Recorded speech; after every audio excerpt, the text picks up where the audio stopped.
ক্রিমিনালদের আর কোনো দাম নেই, যেই ক্রিমিনালই হোক না কেন সাইড থেকে ঢুকতে হবে। আজ সব ক্রিমিনালদের মজা ওড়াবো। ব্লু ক্রিমিনালের গাটা কি নরম। এইবার তোমার পালা ইয়েলো ক্রিমিনাল, তোমার ওই জায়গাটায় হাত দেবো। এহে রহা নেই যাতা। বাবারে, আমার আঙুল কেটে দিল, আমি আর শুয়ে শুয়ে ঘুড়ি বানাতে পারবো না। ধর শালিকে। দেবসেনা, তুমি ব্ল্যাক নিনজার আঙুল কেটেছো কেন? আজকাল শুধু তোর জন্য কেউ আর ক্রিমিনালকে সম্মান করে না। সবকিছু তো রিটার্ন নিয়ে চলে আসলি, তোর বাপের বিচিটাকেও রিটার্ন নিয়ে আয়। এটা কি চুলের গেম?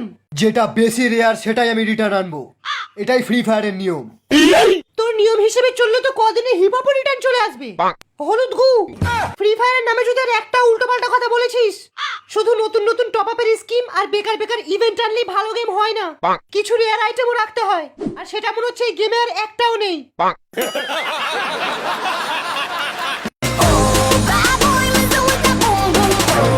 এই গ্রিন ক্রিমিনাল আসছে, গ্রিন ক্রিমিনাল, গ্রিন ক্রিমিনাল।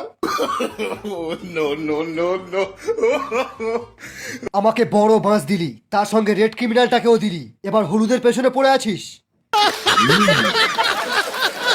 কি হয়েছিল ইয়েলো ক্রিমিনাল? ক্রিমিনাল রিটার্ন আসার পর কেউ আর আমাদের সম্মান করে না। তার উপর আবার উল্টো পাল্টা জায়গায় হাত দিচ্ছিল, তাই আমি ওর একটা হাত কেটে দিয়েছি। ভুল করেছো তুমি। সালার একটা হাত কাটলে অন্য হাত দিয়ে কাজ চলে যাবে। ডাইরেক্ট কেটে দাও সালার কল্লা।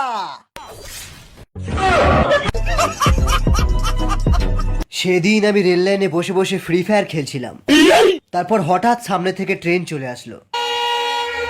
কিছুক্ষণের জন্য হলেও মনে হয়েছিল যে আমি বোধহয় আর বাঁচবো না। তখন আমার আইডির প্রোফাইলটা খুব মনে পড়ছিল, আর শুধু মনে হচ্ছিল যে আমার এখনো কোবরা ম্যাক্স করতে বাকি। ঠিক সেই সময় ওই স্পাইডারম্যানের মতো এসে আমার পোঁদে ক্যাঁত করে একটা লাথি মেরে আমায় বাঁচালো।